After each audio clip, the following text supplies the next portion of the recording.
where I started in software, which was on Act. I'm not even sure you were alive. Like, I know my daughters were not even alive when I was using the CRM Act. Honestly loved it. I'm out and about, I'm managing a team, and I've got my database, on my computer, and I can, like, it was phenomenal. Something happened when I went from leadership position, fighting for technology for my team, losing most of the time, but fighting nonetheless, to ownership.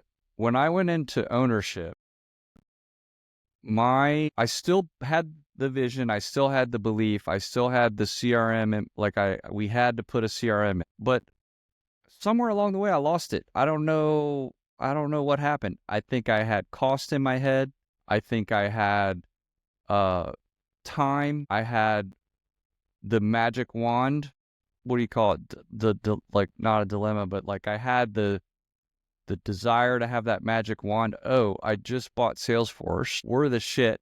I just bought Salesforce for 50 people in my company, and we were the first ones in the industry doing that, to make that move. It's going to solve all of my problems. I thought that was it. I thought my job had been done. I thought, man, I made the purchase.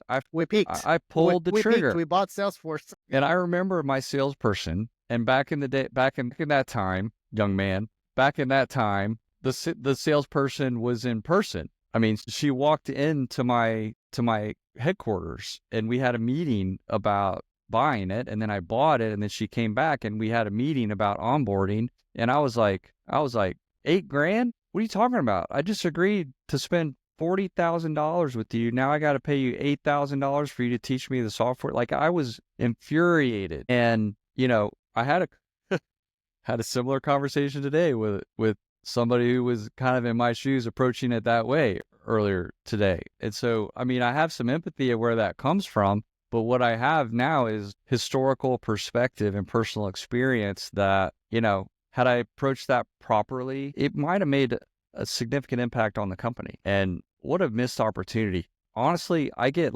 really upset thinking about it, not because I made a mistake, but because I think about the salespeople that were trying to use the product and getting frustrated, and me hounding them and having to do the whole, if it's not in Salesforce, it doesn't exist rule, because that was the only way I could get them to use the system. And I got there because, I mean, I'm not trying to put it on anybody else, but I just didn't know. Like, the rep didn't get me to the point where I understood the value of getting implemented correctly.